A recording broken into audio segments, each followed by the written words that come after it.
Manik Gupta सुरागीलाल news channel से। जैसे कि आप सभी जानते हैं कि भारतवर्ष में आज से ही नहीं न जाने कितने वर्ष पूर्व से जो गौ है उसको हमारी माता का हिंदू धर्म में दर्जा दिया गया है। वहीं बात करें तो किस प्रकार से उनका जो गोबर है उसका प्रयोग किया जाए, इसका एक बड़ा ही अद्भुत तरीका लेकर काशीपुर में मोर्चा संभाला है नीरज चौधरी जी ने। जी हाँ, नीरज चौधरी जी आज की जी पहचान के मोहताज नहीं है। मैं बात कर रहा हूँ नीरज चौधरी जी की, जिन्होंने मुख्यमंत्री से लेकर प्रधानमंत्री तक को गोबर से बने उपहार जो है वो भेंट किए हैं। और वो जो भेंटे हैं उनको अगर हम आपको दिखाएंगे तो आप भी कहेंगे कि क्या गोबर का प्रयोग करके ऐसी चीजें बनाई जा सकती हैं। आइए आज हम आपको उन्हीं की जो कार्यशाला है, जो वर्कशॉप है, वहां हम लेकर आए हैं कि किस प्रकार से जो गोबर का प्रयोग करके इस तरीके के जो चीजें हैं वो तैयार की जाती हैं, वो आपको दिखाएंगे। और यहाँ पे कुछ सैंपल के तौर पर भी चीजें उपस्थित हैं। मैं बात करूं इस समय हमारे देश के राष्ट्र ध्वज की, आप देख सकते हैं तिरंगा, ये पूरा जो है ये गोबर के द्वारा ही तैयार किया गया है और कितना सुंदर जो है ये बनाया गया, आप देख सकते हैं। वही बात करें, एक बहुत ही प्यारी चीज जो देखने को मिल रही है कि भारत, ग्रीनलैंड, इंग्लैंड, यूएसए और ऑस्ट्रेलिया की जो घड़ियां हैं वो यहाँ मौजूद हैं, जो इन्होंने बनाई है। और ये वर्किंग मैकेनिज्म के थ्रू एक गोबर के साथ वर्किंग मैकेनिज्म को फिट करना एक आधुनिकता जो हमारे भारतवर्ष के पुराने रीति रिवाज, हमारे कल्चर से जोड़ते हुए एक आधुनिकता को साथ में जोड़ा है। क्या कॉम्बिनेशन, इस तरीके की चीजें जो है वो यहाँ तैयार की जाती हैं। और इस समय आप सभी जानते हैं कि 75वां अमृत महोत्सव, जो आजादी का अमृत महोत्सव भारतवर्ष में चल रहा है, पूरा भारतवर्ष उसको मना रहा है, उसके लिए भी एक इतना सुंदर जो है यहाँ पे इन्होंने जो ये पूरा तैयार किया था गोबर की सहायता से, रंगीन, मतलब पूरा जो हमारा, चाहे बात करें राष्ट्रीय ध्वज के कलर की, चाहे बात करें हमारे अशोक चक्र की, हर चीज जो है वो इसमें मौजूद है। तो इस प्रकार की चीजों को सिर्फ गोबर के माध्यम से बनाना कितनी बड़ी बात है। और इस तरीके के मोर्चे को संभालना कि आप आज भी और आने वाले समय में भी जो गौ है, जो गौ का गोबर होता है उसका प्रयोग जारी रखें, उसकी क्या महत्व है उसको समझें। ऐसा मोर्चा संभालने के लिए सबसे पहले तो धन्यवाद करना चाहिए नीरज चौधरी जी का, और उनसे जानेंगे कि कैसे उनके मन में आए कि इस प्रकार का कार्य शुरू किया जा सकता है। स्वागत है सर आपका सुरागीलाल न्यूज चैनल में। नमस्कार जी, नमस्कार। क्या बताना चाहेंगे किस तरीके से शुरुआत हुई, कैसे सोचा कि गाय के गोबर से इस तरीके के जो अलग अलग वस्तुएं हैं वो बनाई जा सकती हैं और जो लोग हैं उसका फायदा उठा सकते हैं। लगभग 6 साल में धीरे धीरे करते करते हम यहाँ तक पहुंचे हैं कि जो आप सब कुछ चीजें देख रहे हैं। और रहा विचार की, तो इसमें सबसे पहले एक मेरा डेयरी का विचार था, दूध का ही हम जो है कार्य करना चाहते थे। लेकिन जब मैं उसके दूध के पूरे उसमें मतलब वो एक कहते हैं कि भाई उसकी जो डीप नॉलेज में लेने लगा कि किस दूध की गुणवत्ता हमको देखनी है, क्या कुछ है, तो हमको पता चला कि ये जो A2 मिल्क और A1 मिल्क होता है कुछ, तो जो हॉस्टन फ्रीजन और जो विलायती नस्ल की जितनी भी गायें हैं वो जो है A1 मिल्क हमारे यहाँ देती हैं, जो गलत है। रोग प्रतिरोधक क्षमता उन सब चीज़ों को कम करता है। उसके 67 नंबर पर एक बीटा कैसीन जो है प्रोटीन पाया जाता है।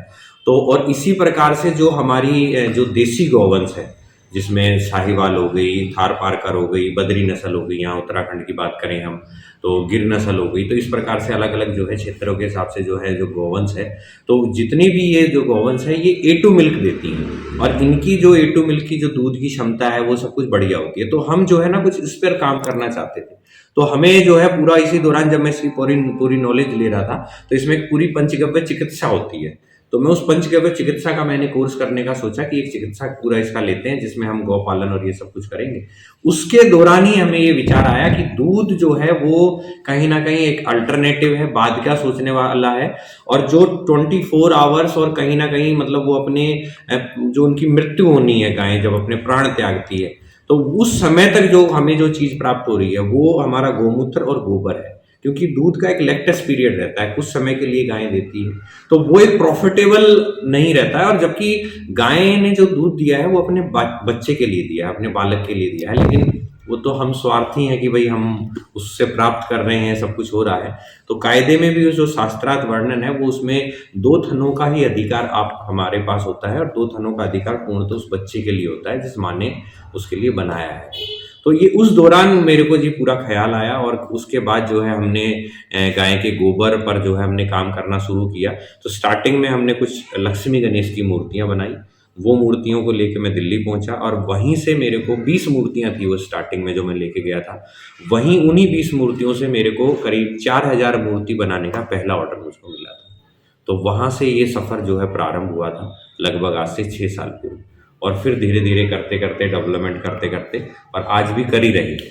ये तो रहा आपका किस तरीके से व्यापार आगे बढ़ा। वहीं बात करें प्रधानमंत्री और मुख्यमंत्री, इस तरीके के सफर किस तरीके से रहे, किस तरीके से आपने अपनी जो बात है वो उस स्तर तक पहुंचाई कि वहां भी आपके नाम का डंका बजने लगा। इसमें जी सबसे जो रहा वो रहा राष्ट्रीय कामधेनु आयोग का गठन हुआ आज से लगभग 3-4 साल पूर्व, और उसमें जो चेयरपर्सन रहे वो डॉक्टर वल्लभ भाई कथीरिया जी रहे, जो राजकोट गुजरात से जो है लगातार 4 या 5 बार सांसद रहे हैं, और अटल बिहारी वाजपेयी के टाइम पे वो सेंट्रल गवर्नमेंट के मंत्री रहे हैं।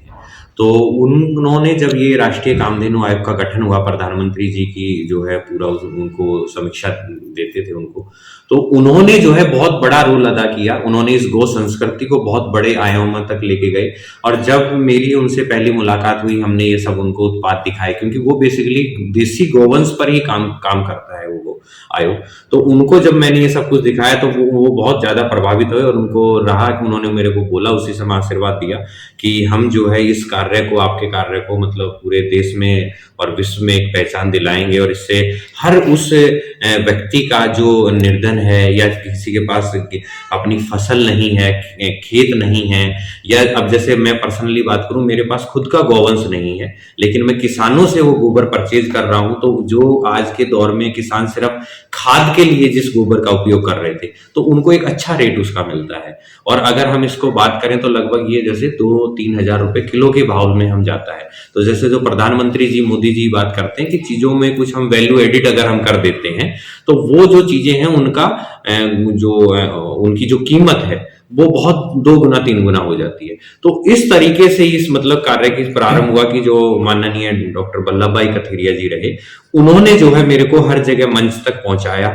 उन्होंने हर जगह मेरे को वो आगे लेके गए, प्रोत्साहन मेरे को दिलवाया, और उन्हीं की ये पूरी बदौलत है कि ये इस संस्कृति को पिछले 6 सालों में जो मैंने देखा है, तो उसमें अगर हम 4 गुना हम इजाफा देख रहे हैं या 10 गुना इजाफा देख रहे हैं तो वो उनकी बदौलत है। जैसे कि आपने जाना कि कहीं ना कहीं इन्होंने बताया कि लोकल टू वोकल जो कॉन्सेप्ट प्रधानमंत्री नरेंद्र मोदी भारत के लिए लेकर आए थे, वही बात करें लोकल टू वोकल के साथ साथ अगर आप अपनी पुरानी संस्कृति को भी लेकर चल रहे हैं तो क्या ही कह रहे हैं। जिस तरीके की उत्पाद यहाँ पर गोबर के द्वारा बनाया जा रहा है, और खास तौर से ध्यान रखा जा रहा है उन किसानों का भी जो अभी इन्होंने बताया कि किस तरीके से किसानों द्वारा वहां से इनको अपना जो गोबर है, जो मतलब गायों का जो गोबर है वो बेचा जाता है और आगे सप्लाई किया जाता है। एक बड़ी बात है कि यहाँ से एक नहीं कई लोगों को रोजगार भी मिल रहे हैं, और किस तरीके की जो हमारी संस्कृति है किस तरीके से वो आज देश विदेश में जो है वो नाम रोशन कर रही है। इसी के साथ मैं मानिक गुप्ता, सुरागीलाल न्यूज चैनल, अनुश्री भारद्वाज के साथ। उत्तराखंड की खबरों से जुड़े रहने के लिए आप हमें सभी सोशल मीडिया प्लेटफॉर्म्स पर